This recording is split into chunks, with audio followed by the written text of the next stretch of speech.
Well, hello folks. I'm Monks, and this is my madness. Are you freaked out yet? Good. Also, happy belated holidays. In this episode, I answer the question that's on everyone's mind. Not that. What if your ornaments were nasty little creatures? Now, yes, I realize I'm a little late for this stance, but January is proving to be a little dull. So I thought a little extra whimsy and weird didn't hurt anybody. Now, once I have a trio of aluminum spheres, I need to start layering on some clay. Once I feel the clay is thick enough, it's a few whirls and rolls in my hands to blend everything together, and then it's off into the oven for a quick bake. Once this terrible trio is baked, it's time for some sanding ASMR to really smooth everything out. Sadly, it was also at this point that I realized I used a harder clay than I initially intended. So what I thought would be an easy task of cutting out the basic mouth and eye holes turned into 2 hours of drilling and grinding, and frankly an obscene amount of dust. Nevertheless, once the chaos was over, I pulled a bit of extra aluminum foil out of the mouths and eye sockets to make room for some more clay. Now, the first bit of clay I will add will be some clay adhesive. This will help lock in the clay I shove in afterwards, and hopefully nothing goes popping out after I bake it. Once all the eyes are shaped, I'll do a quick wash with some isopropyl alcohol, followed by a shaping of a mass of sharp teeth. All of that will get thrown into the oven for a quick little bake while I figure out the next part of this project. That part being the inner mouth features. These different bits of clay will be what I use to create the trio's inner mouth and gum colors. With the clay fully mixed together, I'll layer it in bit by bit, then blend everything together with various ball styluses.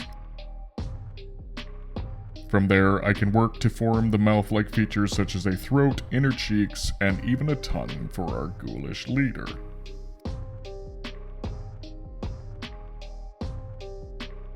For the tongue, simply pinching and rolling with my fingers will give a nice starter shape, and then with my silicone tool, I'll give the tongue a fissured or plicated look. Once that's attached, I'll use built-in texture on my gloves to give it a little bit more realism.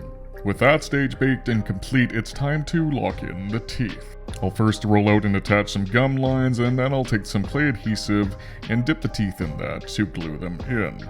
I try to recommend a flexible clay for your teeth because, well, they'll snap a lot.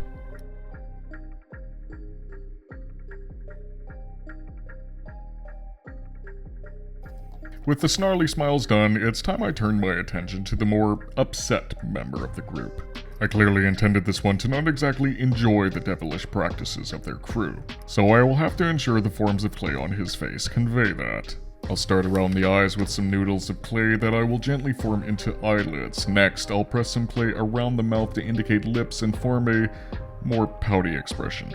Of course, the eyes are also involved in conveying mood, so I'll take a couple of lightly shaped masses of clay and blend them in above the eyes to create a more concerned visage. Once I had blended this all in, I realized it was looking a little bit too cartoony, simple. So, before I move on to the more mean part of the crew, I feel I need to add just a couple more rolls of clay to fill in between the brow and really lock in that fearful frown. With his face all blended in, I'll give a quick wash with some isopropyl alcohol to get rid of any tool marks or fingerprints, and then it's time to move on to the nasty part of this group. First off, I'll start with what I consider the second in command of this little trio. Though the idea of keeping it at this nightmare Muppet stage intrigues me, I need to put on a bit more detail than that. Once again, just using noodles of clay around the perimeter of the mouth to indicate lips, and around the eyes to make eyelids. Once that is all blended in, I can go back in and clean up the eyes and add a more furrowed brow to indicate a more mischievous visage. Something tells me this guy would laugh like, I don't think he would really say anything. He would just laugh maniacally every time he was about to do something horrible. Once I have the basic face shape I need to add a couple more noodles of clay, not only to add more wrinkles, but to, well, add smile creases. No doubt, a grin this wide would for sure cause smile lines. And last but certainly not least, it's time to make the leader's face. As you may have guessed, it's basically the previous two processes repeated, but with an obviously different result. The differences here being this one's a bit older, bit larger, and probably has more wrinkles and face lines. But I'm sure as far as he knows, he's the belle of the ball. Now that I have the faces all done, it's time to add the more ornament-like features to these guys, such as the nub that the hanger cap goes onto. For the size, I simply eyeballed a roll of clay to be roughly the same circumference as this generic lip balm. From there, I chopped up the roll like I was serving a log cake and attached each nub with some clay adhesive. Once those were attached, they go in for a bake, and now I have to figure out the next part. Those keen-eyed of you would have noticed that the initial sketch had some decorative lighting. Well, strands of lights. And of course, in traditional twisted fashion, these lights are going to be alive too. But in order to achieve said effect, I need to choose a clay that's going to have flexibility and not snap every time I try to position it, especially after baking. So of course, I had to have a little clay bake-off. Once I had determined the successful candidate for the wires, I now needed to figure out how I was going to make the bulbs. Unfortunately, I must confess, I am not in possession of any fancy electrical expertise, so I will resort to making the bulbs from a blend of glowing clay and regular colored clay. With high hopes and a plan, I can begin to roll out the wire clay into long noodles which I can then spin together to create my light strands.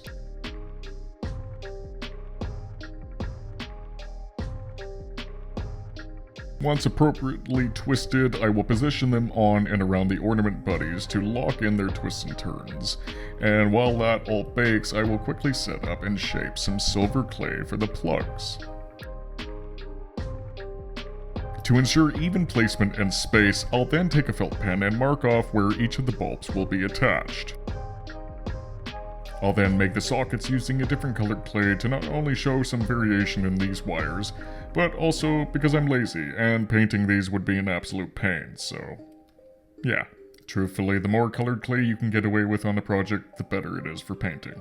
With the sockets in place, I'll then start forming the plugs. I know the pins I've made are rather pointy, and that is an artistic choice, because as I mentioned, the light strands are also alive, so I figured they might use a plug offensively. With the basic strands done and the sockets complete, I can now start making my bulbs. Unfortunately, at this point, my will to keep going on this project was severely waning, so the lights are a little uninspired in design. I figured a simple Venus fly strand was appropriate. To make a dull piece seem interesting, I loaded up their mouths with a bunch of glowing teeth, and finally moved on to the last piece of the ornaments, the hanger caps.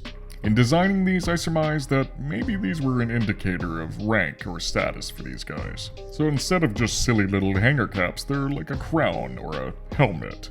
Of course, the mean ones in full cliché will get the most ornate looking ones, while the sad guy, well, I put a pretty little snowflake on his.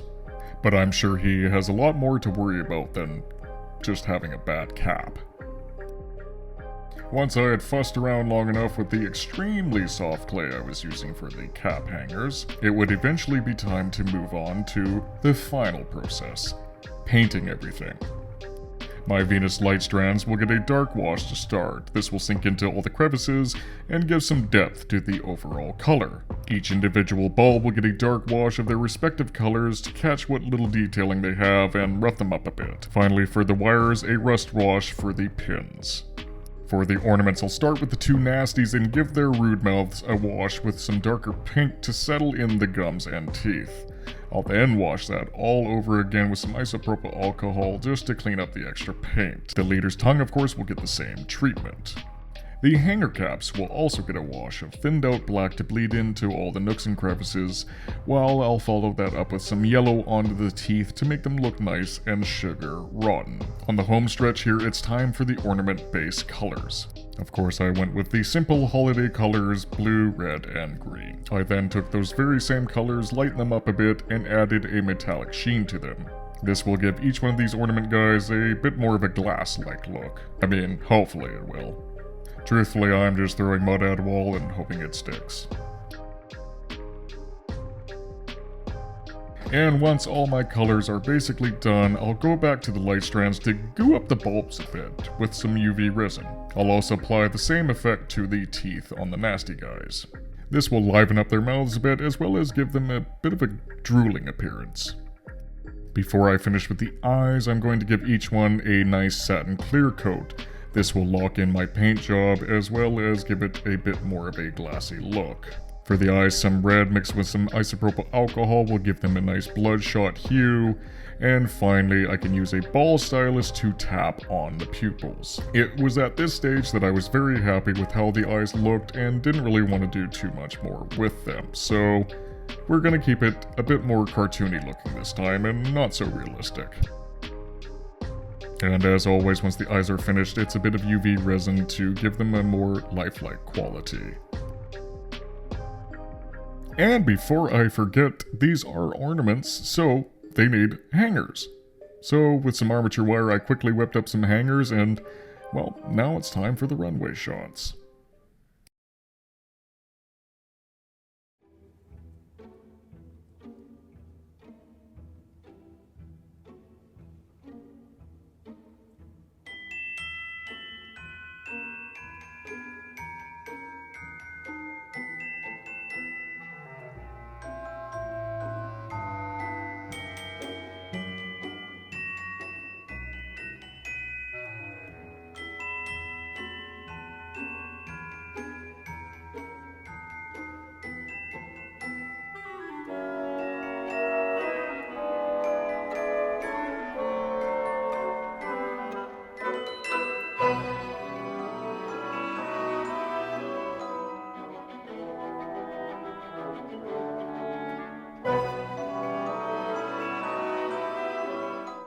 Well, now that that's out of my system, it's time to thank my subscribers. Thank you all so much.